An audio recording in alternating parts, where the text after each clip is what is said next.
सत श्री अकाल पंजाबी रेडियो और पंजाबी टीवी यूएसए देख और सुन रहे सभी साथियों का स्वागत है इस समय के विशेष program beyond the headlines with Mandeep Punia में। इस प्रोग्राम में सीनियर पत्रकार मनदीप पूनिया जी का साथ होता है और देश विदेश के साथ जुड़ी हुई अहम खबरों पर होती है बातचीत। सबसे पहले करते हैं पूनिया जी का स्वागत। बहुत बहुत स्वागत है प्रोग्राम में। जी, नमस्कार, सत श्री अकाल, आदाब।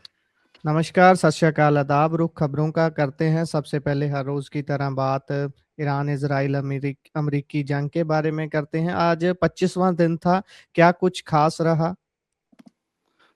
देखिए 25वां दिन है और कल जो दावे किए गए थे, उसके उलट बहुत सारी चीज़ें देखने को मिली हैं। जैसे कल जी, अमेरिका ने दावा किया था कि भई हम 5 दिन के लिए ये ब्रेक ले रहे हैं।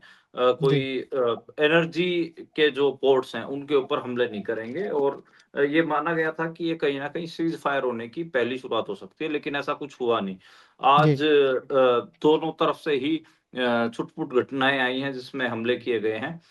तेहरान ने उसे बेसिकली डोनाल्ड ट्रंप ने कहा था कि ईरान ने आगे बढ़ के हमारे से बातचीत की है, जिसको तेहरान की जो मीडिया थी उसने कहा था कि तेहरान में जो लोग हैं डिप्लोमेट्स या फिर पॉलिटिशियन उन्होंने कहा था कि ऐसा कुछ भी नहीं है, फेक न्यूज़ है। ख़ैर जी, एक तरफ अमेरिका के दावे थे, दूसरी तरफ ईरान के दावे थे।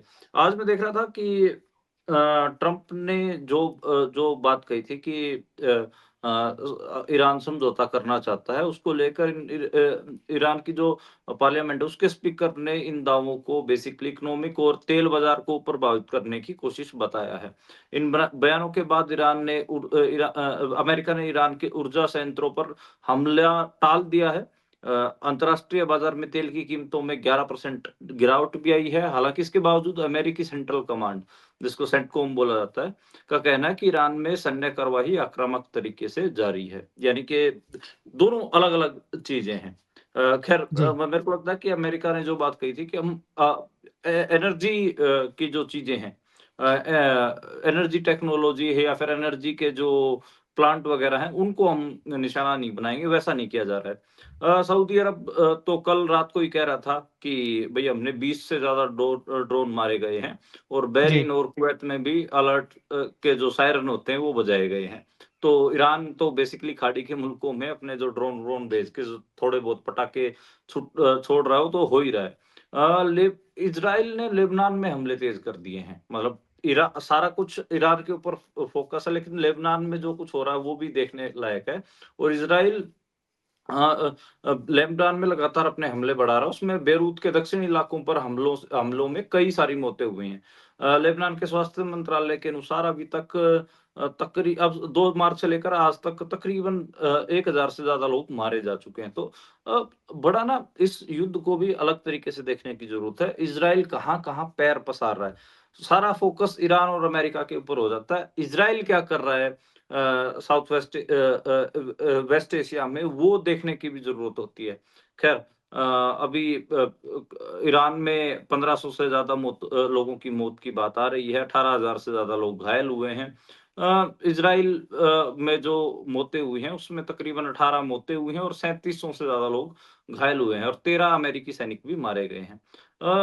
7,000 के आस-पास ऐसे ठिकाने हैं जो वेस्ट एशिया में जिनको निशाना बनाया गया, चाहे ईरान की तरफ से या इज़राइल या अमेरिका की वजह से। तो काफ़ी उस लिहाज से जो एक किस्म पीस के दावे हैं और दूसरी तरफ इस किस्म की खबरें लगातार आ रही हैं। मैं आज इंटरनेशनली किम जोंग जिनके सबसे ज़्यादा दुनिया भर में मीम बनते हैं, उनकी मैं एक बयान देख रहा था तो अ नॉर्थ कोरिया के सुप्रीम लीडर हैं किम जोंग, उन्होंने कहा कि उनके देश के पास परमाणु हथियार होने की वजह से वो खुश हैं और उन्होंने खुशी जताई। उन्होंने अपने सरकारी मीडिया पे कहा है कि अमेरिका और इज़राइल के ईरान पर किए गए हमले साबित करते हैं कि उनके देश का परमाणु हथियार रखने का जो फैसला था, वो सही था।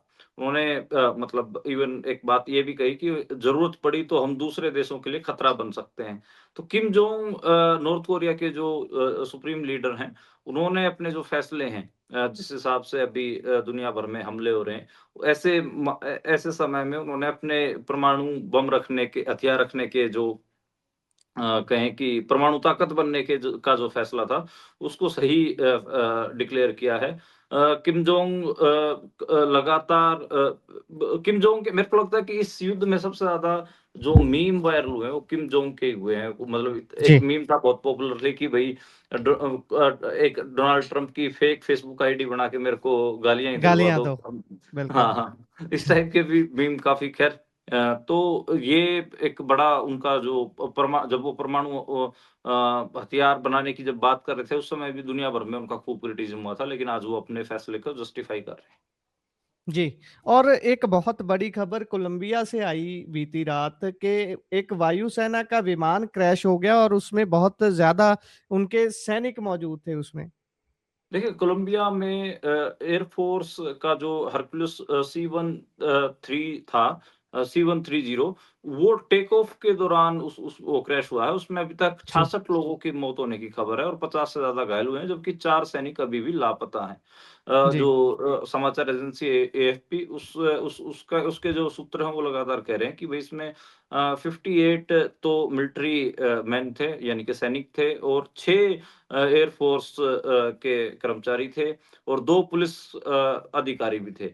और ये जो हादसा ये पेरू सीमा के पास हुआ है। बेसिकली साउथ अमेज़न इलाका जो है, उस इलाके में ये घटनाक्रम हुआ है। वहाँ के जो डिफेंस मिनिस्टर है पेड्रो सांचेज़, उन्होंने भी ये बात कही है कि भई हमारा जो फाइटर जेट था वो 1.5 किलोमीटर तक उड़ा, टेक ऑफ कर ही रहा था रनवे से, और जैसे ही उसने टेक ऑफ किया और तुरंत ही वो नीचे गिर गया।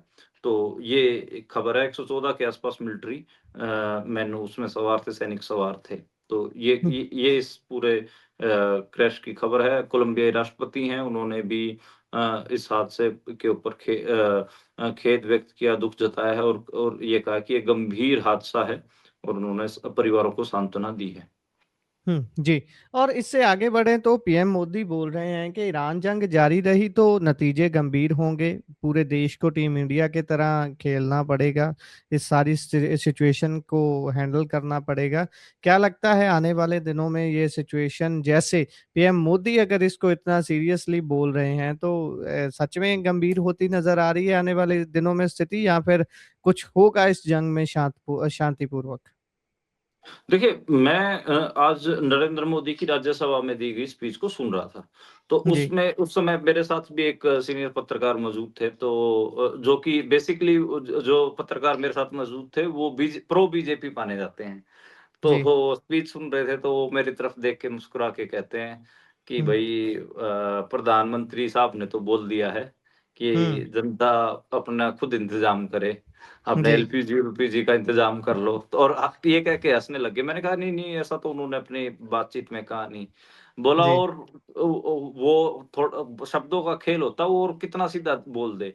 हुँ, तो मैं वो शब्द बता रहा हूँ, नरेंद्र मोदी ने जिनका चुनाव आज अपने राज्यसभा के भाषण में किया है। उन्होंने 21 मिनट के आसपास स्पीच दी है। उसमें उन्होंने कहा कि भई अगर ये जंग जारी रहती है तो इसके दुष्परिणाम होंगे, और ये आने वाले टाइम में देश की सबसे बड़ी परीक्षा होने वाली है। हुँ। इसमें स्टेट्स का सहयोग की ज़रूरत है, टीम इंडिया की तरह काम करना पड़ेगा। तो और एक शब्द इस्तेमाल हुआ कि कोरोना के समय में भी ऐसी चुनौतियाँ आई थी। तो कोरोना में आपको पता ही है कि कितनी मारामारी रही। तो वैसी कोरोना जैसी अगर स्थितियाँ पैदा होंगी तो वो काफ़ी एक अलार्मिंग सिचुएशन है। ख़ैर, जी। इसमें यही है, स्ट्रेट ऑफ हॉर्मुज़ का उन्होंने ज़िक्र किया। उन्होंने कहा कि बीते कुछ दिनों में दुनिया के अनेकों देशों के कच्चे तेल और एलपीजी से भरे जहाज़ भारत आए हैं। इस दिशा में हमारे प्रयास आने वाले दिनों में भी जारी रहेंगे। तेल, गैस, फर्टिलाइज़र और हम ज़रूरी सामान से लदे जहाज़ भारत पहुँचे, ये हमारी प्राथमिकता है। लेकिन अगर हालात लंबे समय तक ऐसे रहे तो बड़े आर्थिक और सप्लाई संकट पैदा हो सकते हैं। तो उन्होंने इशारा किया कि हाँ, भई संकट खड़े हो सकते हैं। उन्होंने ये एक्सेप्ट किया कि हॉर्मुज़ स्ट्रेट में हमारे जहाज़ और भारतीय क्रू मेंबर फँसे हुए हैं, और हुँ, इसको उन्होंने चिंताजनक बताया है। हमारे व्यापार के रास्ते प्रभावित हो रहे हैं, ये भी बात भी उन्होंने कबूली है। उन्होंने कहा है कि गैस, तेल, फर्टिलाइज़र जैसे ज़रूरी सामानों की सप्लाई पर असर पड़ा है। तो आज नरेंद्र मोदी ने बहुत उनकी भाषा, मतलब उस उतने लोगों को डराने जटिल वाली नहीं जैसे थे। से ना रही हो, मतलब बिल्कुल। ऐसी सॉफ्ट सी रही हो, लेकिन हुँ, उन्होंने बहुत सारे इशारे अपने देश के लोगों के लिए कर दिए हैं कि अगले सिचुएशन आने क्लियर वाले कर दिन दी है। हाँ, बिल्कुल। किसानों के लिए मैसेज दिया है उन्होंने, किसानों को यही मैसेज दिया है कि भई बुआई के सीज़न में सरकार कोशिश कर रही है कि बुआई की सीज़न में किसानों को खाद मिलती रहे। सरकार ने खाद की पर्याप्त सप्लाई के लिए ज़रूरी तैयारियाँ की हैं। किसानों को फिर आश्वस्त करूँगा कि सरकार हर चुनौती के समाधान के लिए साथ खड़ी है, ये राज्यों का सदन है। आने वाले समय में संकट हमारे देश की बड़ी परीक्षा लेने वाला है। तो मतलब उन्होंने जब ये कहा, एक तो ये कह रहे हैं कि भई हम खाद की बुआई सीज़न से पहले कोशिश कर रहे हैं कि वो सारी मुहैया करवा दें। लेकिन बिल्कुल। अगली लाइन उनकी ये है कि आने वाले समय में संकट हमारे देश की बड़ी परीक्षा लेने वाला है। तो हुँ, वो दिखा रहा है कि भई खाद का भी अपना किसान प्रबंध रखें। ख़ैर क्लैरिटी तेल, नहीं गैस, है शायद उनको। हाँ, तेल, गैस और महँगाई वाली जब बात बोल रहे थे तो उन्होंने कोरोना के का ज़िक्र किया, तो वही है। तो ये भी दिख रहा है कि तेल, गैस और महँगाई तो तीनें चीज़ें तीनों हमारे एक साथ दरवाज़े आ पे। रहे हैं। हाँ, हॉर्मुज़ स्ट्रेट को लेकर जो संकट उन्होंने कहा कि हमारे व्यापार के रास्ते प्रभावित हो रहे हैं। तो ये हुँ, दिखा रहा है कि जो इंडिया में जो चीज़ें आ रही हैं, वो उनकी जो रूटीन सप्लाई है, वो प्रभावित हुई है। उन्होंने ये बात मानी है। तो उसमें पेट्रोल, डीज़ल, गैस, फर्टिलाइज़र ये मेन है। भारतीय जो क्रू मेंबर फँसे हुए हैं, उनके फँसे होने की बात भी कबूली है। तो ये है। अब गल्फ़ देशों में जो भारतीय फँसे हुए हैं, उनके बारे में भी उन्होंने बात की। 3,75,000 से आस-पास जो भारतीय हैं, वो गल्फ़ देशों से, गल्फ़ कंट्रीज़ से वापस आ चुके हैं। तो ये काफ़ी अलार्मिंग थी और इसमें आज नरेंद्र मोदी के उस 21 मिनट के स्पीच को सुने तो उसका देसी भाषा में क्रक्स तो ये है कि भई अपना इंतज़ाम कर लो, हम हुँ, मुसीबत में हैं। बिल्कुल, और अगर बिल्कुल। जैसे वो सीनियर पत्रकार जो कि प्रो बीजेपी, उन्होंने मेरी तरफ देख के कहा कि भाई नरेंद्र मोदी साहब इससे साफ शब्दों में तो अपनी जनता को नहीं कह सकते। मैसेज दे नहीं सकते। उन्होंने जितना हक देना था दे दिया। खैर मैं भी हुँ, उनके तरफ देख के ऐसा मैंने कहा कि हाँ, संकट है और संकट में ठीक बात है कि सारे नागरिकों को एकजुट होके काम करना चाहिए। देखते हैं कि सरकार किस किस्म के एफर्ट करती है। उस बात पे निर्भर करेगा कि सरकार ट्रांसपेरेंसी से अगर आगे बढ़ेगी, सारा सच लोगों के सामने रख के आगे बढ़ेगी, तो बात बन सकती है। अगर मतलब अफ़वाहबाज़ी या फिर अभी भी संकट के समय में भी अगर पीआर के ऊपर ज़ोर देगी, हुँ। अपनी छवि बनाने के ऊपर ज़ोर देगी, तो फिर मुश्किलें होंगी। बिल्कुल, बिल्कुल, फिर तो दिक्कत होगी ही। वैसे भी मैं एक वीडियो देख रहा था मोदी जी की, वो जीतने से पहले 2014 की, शायद उससे पहले की वीडियो थी, जिसमें बोल रहे थे कि रुपया गिरने का मतलब है सरकार गिर रही है। जैसे-जैसे रुपया गिर रहा है, वैसे-वैसे सरकार नीचे गिर रही है। अभी उसी तरह से आप रुपए की हालत भी देख रहे हैं। जैसे इनकी स्पीच को अगर लें तो इसका मतलब है कि सारे का सारा शेयर बाज़ार और रुपया और नीचे जाने की अभी आस हमें रखनी चाहिए कि और भी गंभीर स्थिति होगी। आगे बढ़ें तो खबर वाराणसी से है। गंगा में नाव पर इफ्तारी करने के लिए 14 मुसलमान युवकों को गिरफ्तार कर लिया गया और ऊपर से उनकी जमानत याचिका भी खारिज कर दी गई है। ये क्या एक क्राइम है? देखिए, ये इस पूरे घटनाक्रम ने एक डिबेट छेड़ी है। हुँ, वो मैं आपको अगर साधारण शब्दों में कहूँ, तो ये डिबेट छेड़ी है कि भई जो नदी है, क्या किसी देश में कोई नदी सिर्फ़ एक धर्म के लोगों के लिए हो सकती है क्या? हुँ, गंगा को हिंदू समुदाय पवित्र मानता है।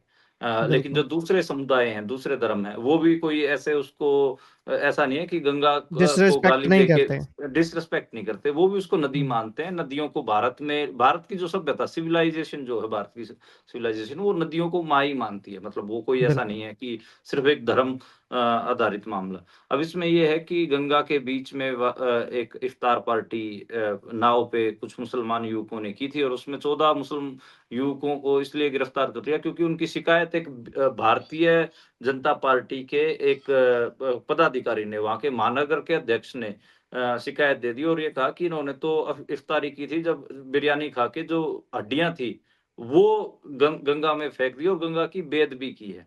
ख़ैर, हुँ, अब उसमें 14 मुस्लिम युवकों के ऊपर एफआईआर हो गई, उनको गिरफ्तार कर लिया गया और ये कहा गया कि आप गंगा में मांस सेवन कैसे कर सकते हैं? और जी। जो वहाँ के जो लोकल अदालत थी, उसके मजिस्ट्रेट ने उनको मतलब कहीं न कहीं गैर ज़मानती मानते हुए उनको ज़मानत देने से मना कर दिया, ज़मानत याचिका उनकी खारिज कर दी है। अब सवाल यही है कि मतलब उनके ऊपर अगर क्या जो गंगा में फूल, कचरा, मरे हुए मुर्दों की राख फेंकी जाती है, उसको किस कंट्री में हजारों रखा? हजारों फैक्ट्रियां कितने केमिकल डालती हैं उसमें। हाँ, तो वो बात और ये कोई ये प्रूफ नहीं हो पाया है कि उन मुस्लिम युवकों ने वहाँ पर हड्डियाँ गंगा में फेंकी हैं। ये फेंकी सिर्फ़ हैं। एफआईआर में बात कही गई है, कोई सबूत अभी हम्म। तक पुलिस की तरफ से या उनकी तरफ से पेश नहीं किए गए। तो ये बड़ा वो है कि अगर आप अपने पवित्र क्योंकि मुसलमानों का पवित्र त्योहार ईद है, तो आप पवित्र त्योहार के दिन पवित्र नदी में अपने त्योहार को मनाने के लिए, अपना रोज़ा खोलने के लिए इफ्तारी करने चले गए, तो वो इफ्तार इतनी महँगी पड़ी है कि अब वो जेल में है। तो जेल में है। ये इसने यही डिबेट खोली है कि क्या कोई नदी सिर्फ़ एक धर्म के लोगों के लिए कोई मुल्क ये बोल सकता है कि सिर्फ़ एक धर्म के लोगों की है? वो तो बिल्कुल। नेचुरल एक पहली बात तो वो कोई भी नदी मानव जनित नहीं होती, ठीक है? मैंने आज तक दुनिया में कोई ऐसी मैन मेड रिवर तो मैंने तो देखी नहीं कि आदमियों ने किसी नदी को बना दिया हो। हम्म। वो प्रकृति ने नेचर ने उस नदी को बनाया, तो उसपे सभी का हक है। उसपे और खाली आदमियों का हक नहीं है, उसपे उसमें जो जानवरों का भी उतना ही हक है। जल जीवन है, उसका भी उतना ही हक है। मैं तो घड़ियालों से लेकर और मछलियों से लेकर, कछुओं से लेकर उस पानी में तैरने वाले जो जलकुंभियाँ होती हैं, उनका भी उसपे इतना उतना ही हक है। ख़ैर, चलो अब इसका तो मैं क्या कहूँ ये पहली बार हो रहा है भारत में कि किसी खास धर्म के लोगों को टारगेट करके उनको ये कहा जा रहा है कि आप नदी की बेअदबी करने के लिए नौका लेकर उसमें गए थे। जबकि खुद हम्म। उनका पवित्र त्योहार था, तो कोई अपने पवित्र त्योहार के दिन थोड़ी ना जाता है। तो वो भी हम्म। अपने खैर अब क्या बोलें इसको। जी बिल्कुल बिल्कुल, ये बहुत सारी चीजें स्पष्ट भी करती है कि जैसे कि हम बात कई बार करते हैं ना कि खास लोगों के लिए खास कानून है, वही चीज है। आगे बढ़े तो उधर गुजरात में ईंधन को लेकर लगातार दहशत बढ़ती जा रही है। पेट्रोल पंप्स पर लंबी कतारें देखने को मिल रही हैं। हाँ, देखिए आज नरेंद्र मोदी ने हालाँकि स्पीच में कहा भी मैं देख रहा था कि गुजरात के अहमदाबाद शहर की तस्वीरें, सूरत की तस्वीरें अब बहुत सारे पेट्रोल पंप बंद हो रहे हैं भारत में और जो कतारें हैं पेट्रोल पंप्स के बाहर वो दिख रही हैं। आज मैं एक फ़ोटो देख रहा था, उसमें सैकड़ों मोटरसाइकिल एक पेट्रोल पंप के अंदर थी और उनकी हम्म। कतारें लगी हुई थी। जी। तकरीबन आधा किलोमीटर की कतार थी मोटरसाइकिलों की, तेल डलवाने के लिए। उनसे जब रिपोर्टर पूछ रहा था कि भैया आप इतनी लाइनें क्यों लगाए हुए हैं? तो वो कह रहे थे कि दरअसल बाकी के पेट्रोल पंप बंद हो गए। कोई कई-कई लोग तो ऐसे थे जो 30-30 किलोमीटर दूर से अपनी मोटरसाइकिल में तेल डलवाने के लिए आए हुए थे। हम्म। तो सूरत, अहमदाबाद, वडोदरा, राजकोट वहाँ पर पूरे दिन कतारें देखी गई हैं और लोगों में एक अपन कहें कि चिंता दिख रही है। तो स्ट्रेट ऑफ हॉर्मुज़ जो बंद है नरेंद्र मोदी खुद पार्लियामेंट में कह रहे हैं, तो उसका असर ग्राउंड पे तो दिखेगा। और देखिएगा। जो थोक ईंधन की कीमतें हैं, उसमें 12 से ₹22 तक की बढ़ोतरी के संकेत मिल रहे हैं। सूरत और तापी जिला पेट्रोलियम एसोसिएशन के जो लोग हैं, वो कह रहे हैं कि भई ग ग अब लोग भी पैनिक में ज़्यादा तेल ले रहे हैं। मतलब पहले जो ₹100 का तेल डलवाने वाला था, आजकल वो टैंकी फुल करवा रहा है। ठीक है? बिल्कुल। तो वो उधर भी पैनिक पैनिक इतना पैनिक है कि लोगों की डिमांड भी बढ़ी हुई है। बोले कि जो खेती-बाड़ी करने वाले लोग हों, टैंकी की टैंकी भरवा के हज़ार-हज़ार लीटर की टैंकियाँ भरवा के किसान लेके जा रहे हैं। तो वो भी है। तो अब ये माना जा रहा है कि 7-8 दिन कम से कम लगेंगे जब स्थिति सामान्य होगी। नहीं तो ये पैनिक कहीं न कहीं जो जब स्टॉक आदमी कब करता है? जैसे अब मैं आज बात कर रहा था मेरे कई मित्रों से, तो वो कह रहे हैं कि हम अपने घर में 1 एक्स्ट्रा सिलेंडर रख रहे हैं। एक सिले पहले रूटीन में ये होता था महीने 2 महीने आम भारतीय परिवारों में सिलेंडर चल जाता था एलपीजी का, तो 1 ही सिलेंडर रखते थे। अब 2 सिलेंडर रख रहे हैं और कह रहे हैं दोनों भरे हुए हैं हम, कोशिश कर रहे हैं कि दोनों भरे रहें। तो वो जो है कि एक पैनिक है। तो वो दिख रहा है। अब तेल का मैं कह रहा हूँ कि ₹100 का तेल डलवाने वाला बाइक में बंदा वो अब 500-500 का तेल डलवा रहा है, वो फुल करवा रहा है टैंकी। तो वो पैनिक दिख रहा है। जी बिल्कुल। और इससे आगे अगर बढ़ें तो हालत रुपये की खासी खस्ता होती जा रही है, 94 रुपए से भी नीचे गिर गया है। देखिए 94.3 रिकॉर्ड हम्म। निचला दर आप कह सकते हैं और अब काफ़ी डॉलर के मुकाबले भारतीय पैसा काफ़ी कमज़ोर हुआ है और इसको लेकर अलग-अलग आकलन भी हैं। अब पै रुपया इतना ज़्यादा गिर रहा है, तो उसके बहुत सारे मतलब विश्लेषक अलग-अलग किस्म की चीज़ें कह रहे हैं। लोग कह रहे हैं कि रुपया नकारात्मक रूप के साथ कारोबार करेगा क्योंकि बिगड़ते वैश्विक हालात और ग्लोबल पॉलिटिक्स तनाव के कारण रुपए पर दबाव बना रह सकता है। हालाँकि रिज़र्व बैंक द्वारा समय-समय पर किए जाने वाले हस्तक्षेप से निचले स्तरों पर रुपए को सहारा मिल सकता है। उन्होंने यह भी जोड़ा कि डॉलर के मुकाबले रुपए की सपोर्ट कीमत 93.60 से 94.40 के दायरे में रहने की संभावना है। यानी कि जो एक्सपर्ट हैं वो कह रहे हैं कि भई अब 94.50 हो जाए, 40 हो जाए, इसी इसी में झूलता रहेगा। ख़ैर अब देखते हैं कि क्या असर होता है। हालाँकि सोने की कीमतों में देखिए, चाँदी की कीमतों में देखिए वो उधर भी गिरावटें दिख रही हैं। तो मतलब और बहुत बहुत सारी जगह पे असर इसका दिख रहा है। जी, बिल्कुल। और शेयर बाज़ार में भी भारी गिरावट है। हाँ, ये बात तो करनी हम भूल ही गए, आपने सही याद हुँ, करवाया। हुँ, खाली यही नहीं है कि भई रुपया ही कमज़ोर हो रहा है। हो रहा है देखिए 23 मार्च यानी कल जो गिरावट देखी गई थी मार्केट में वो बहुत बहुत बड़ी थी। मतलब तकरीबन 1800 के आसपास 1800 पॉइंट्स के आसपास सेंसेक्स टूटा, जो कि 2.5% के आसपास होता है। तो और 2.5% के आसपास ही निफ्टी टूटा। तो उसका उसका बड़ा शेयर मार्केट में देखने का तो वो देखने का मामला दिखा। हालाँकि आज थोड़ा बाज़ार ने अपने आप को करेक्ट किया, थोड़ा सुधरा है। तकरीबन 1.5% के आसपास जो मार्केट है उसने अपने आप को सुधारा है, करेक्ट किया है। लेकिन कल का दिन काफ़ी पैनिक करने वाला था। कुछ ही मिनटों के अंदर साढ़े 13 लाख करोड़ रुपए लोगों के स्वाह हो गए। मतलब कुछ ही मिनटों का मतलब ये है कि 15-20 मिनट में ही। अब यही है कि अब देखते हैं कि आगे जो किस किस्म का मामला रहता है। अब तो ये भी है कि जो ब्रेंट क्रूड है, जो अमेरिका का फैसला है, उसके कारण ब्रेंट क्रूड भी तकरीबन थोड़ा-सा स्टेबल सा होता दिख रहा है, नहीं तो एक बार $126 प्रति बैरल पहुँच गया था। आज 110-115 के बीच में झूल रहा है, तो मतलब वही 110, 109 ऐसे ही झूलेगा अब। अगर चीज़ें थोड़ी-सी अमेरिका या बड़े मुल्क कोशिश करेंगे तो यहीं घूमेगा। अगर चीज़ें नहीं उनके हाथ में रहती हैं, ईरान और एस्केलेट करता है और चीज़ें ईरान के हक में थोड़ी बहुत रहती हैं, तो फिर आप देखना कच्चे तेल भी उसमें भी आपको तेज़ी दिखेगी और उसका असर लोकल मार्केट्स पे दिखेगा। बिल्कुल, बिल्कुल।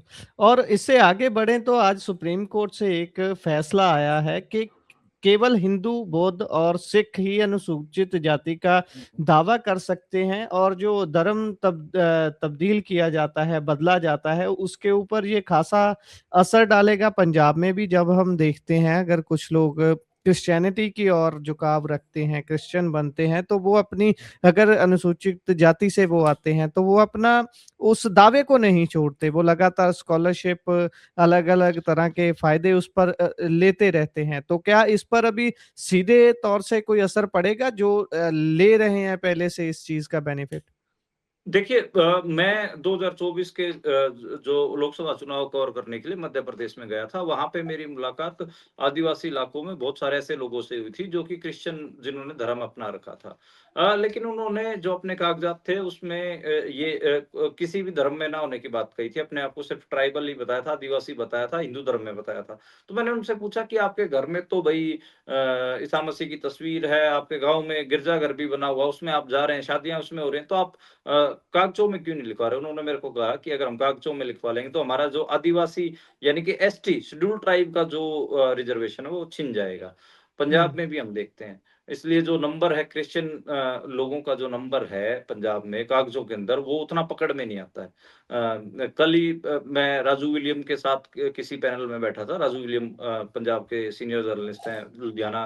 उन्होंने तकरीबन बड़े अंग्रेजी अखबारों में, नेशनल अखबारों में काम किया हुआ है। तो राजू विलियम खुद क्रिश्चियन है, तो वो एक एक पॉइंट पे जब इस चीज़ की बहस छिड़ी तो उन्होंने कहा कि जो पाकिस्तानी पंजाब है, उससे कम नंबर भारत के पंजाब में क्रिश्चियंस का है। तो मैंने उनको ऐसे हालाँकि बीच इंटरव्यू में नहीं टोका, लेकिन बाद में मैंने उनको कहा कि आपको भी पता है कि जो नए-नए कन्वर्जन्स हो रहे हैं, उसमें वो लोग अपने आप को क्रिश्चियन रजिस्टर नहीं रजिस्टर करवा रहे। नहीं करवाते, नहीं तो उनका रिज़र्वेशन खुल जाएगा। आज इसके ऊपर पिटीशन लगाई गई थी और 2025 से ये मामला चल रहा था। पीके मिश्रा और एनवी अंजारिया की एक बेंच थी, उसने ये फैसला सुनाया कि अगर आप भई दलित हैं, ईसाई या फिर मुस्लिम समुदाय अपना लेते हैं, तो फिर आप जो आप फिर अपनी जाति का दावा नहीं कर सकते, आप हुँ। रिज़र्वेशन का दावा नहीं कर सकते। ये आज फैसला सुनाया गया। इसको लेकर कई सारे डिबेट भी हो रहे हैं, कई सारे सवाल भी उठ रहे हैं। पंजाब में तो प्रोटेस्ट भी शुरू हो गए हैं इसके अगेंस्ट। बिल्कुल। जी, आगे बढ़ें तो उधर डीएम के सुसाइड मामले में भुल्लर को गिरफ्तार कर लिया गया था, पूर्व मंत्री जो हैं, और उनको 5 दिन के रिमांड पर भेज दिया गया है। और इनके पिता कहाँ हैं? क्या उनकी भी साथ में ही गिरफ्तारी हुई थी? उनके बारे में मैं नहीं समझ पाया कि उनका क्या सीन है? देखिए जो साबका मंत्री हैं भुल्लर, उनको आज 5 अदालत ने 5 दिन की पुलिस रिमांड पर भेजा गया है। उनके समर्थकों ने हंगामा भी किया है और आज अंतिम संस्कार भी रंधावा का किया गया है, वो भी हमने देखा। और इसको लेकर काफ़ी अपन कहें कि विवाद भी चल रहे हैं उसमें। जैसे जो बात कहें कि जो भुल्लर की जो फैमिली है, वो जिस किस्म से चीज़ें पुश कर रही हैं, वो भी हमें दिख रहा है। और उसमें एक एक एक तो यही है कि वो कह रहे हैं कि भई फ़ोन क्यों नहीं दे रही है पत्नी, ठीक हुँ, है? और एक अलग आज मैं इस मामले में टर्न बताऊँ तो पंजाब सरकार ने मना कर दिया है कि वो जो इस केस को सीबीआई को सौंपने के हक में नहीं है, पंजाब सरकार कह रही है। जबकि जो रंधावा की पत्नी है, वो कह रही है कि सीबीआई जाँच होनी ही चाहिए। तो हुँ, वो कह रहे हैं कि सरकार और पुलिस तो आम आदमी पार्टी की है, तो वो बचाने की कोशिश करेंगे। और उनकी पत्नी ने एक साफ चीज़ साफ और की है कि वो जो अपना मोबाइल है, वो पुलिस को नहीं देंगी। तो रंधावा की जो पत्नी हैं भूपिंदर कौर, वो इस बात से संतुष्ट नहीं हैं कि जो जाँच है वो पंजाब में ही हो, वो सीबीआई को केस देना चाहती हैं। अमित शाह की भी कल एंट्री हो गई थी लोकसभा में, आपको पता ही है, तो वो दिख रहा है। तो ख़ैर अब देखते हैं क्या जो आप उनके पिता का कह रहे हैं भुल्लर का परिवार को लेकर तो देखो अभी लालजीत भुल्लर की जो पत्नी है, वही ज़्यादा मीडिया के सामने या फिर इधर-उधर चीज़ें करती दिख रही है। उनके पिता का कोई पता नहीं लग रहा है कि उनके पिता कहाँ हैं, गिरफ्तार किया गया है या क्या मामला है। वो सारे लोग ये बात बोल रहे हैं। हुँ, जी। और उधर अमृतसर में धरना हटवाने पर भड़के किसान, वैसे किसानों ने इससे पहले जब मोगा में धर्मकोट में सीएम आ रहे थे, वहाँ पर भी खासा प्रोटेस्ट करने के लिए इकट्ठे हुए थे, लेकिन वहाँ इतनी झड़प हुई कि एक किसान का नाक तक फट गया, बहुत ज़्यादा चोटें भी आई। देखिए अब ये मामला जो किसान था जो किसान आंदोलन था 2024 का, जो कि 2025 में 19 मार्च 2025 को शंभू बॉर्डर पर किसान आंदोलन को हटाया गया था। इसी आम आदमी पार्टी ने हटाया था लुधियाना वेस्ट के बाय इलेक्शन से पहले। उनका ये तर्क था कि भई व्यापार जो पंजाब की तिजारत है वो उससे मतलब उसपे असर पड़ रहा है। ख़ैर उसी को लेकर उसका 1 साल हो रहा था, तो उसके रोष में किसानों ने धरना लगाया था दोबारा। तो फिर दोबारा सरकार ने कहीं न कहीं कई जगह पे अमृतसर, कोटखां, मोगा, कोटी से खां कई जगह पे मतलब मोगा में जहाँ पर पुतले फूँके जा रहे थे सरकार के, वहाँ पे पुलिस ने इंटरवीन किया है और मतलब धरने हटाए गए हैं। अब देखते हैं कि क्या मामला रहता है। पंजाब सरकार को बहुत सारे जगह से कहें कि पत्र लिखे गए हैं और ये कहा गया है कि आप किसानों के साथ धक्का नहीं करेंगे। पक्का मोर्चा लगाने की बात भी आ रही है। अमृतसर डीसी कार्यालय के बाहर पक्का मोर्चा लगाने का जो निर्णय 22 मार्च को किसानों ने लिया था, लेकिन पुलिस ने किसानों को वहाँ तक नहीं पहुँचने दिया, उन पर लाठीचार्ज किया और आपने जैसा बताया कि कई किसान घायल भी हुए हैं, एक की तो नाक भी फटी है, वो सब भी देखने को मिली है। और किसानों के टेंट भी उखाड़ लिए गए और वहाँ पर बड़े लेवल पर पुलिस लगाई गई है। हुँ, जी। और इसी के साथ प्रोग्राम का समय यहाँ समाप्त होता है। आप जुड़े जानकारियाँ साझा की, बहुत-बहुत धन्यवाद। धन्यवाद।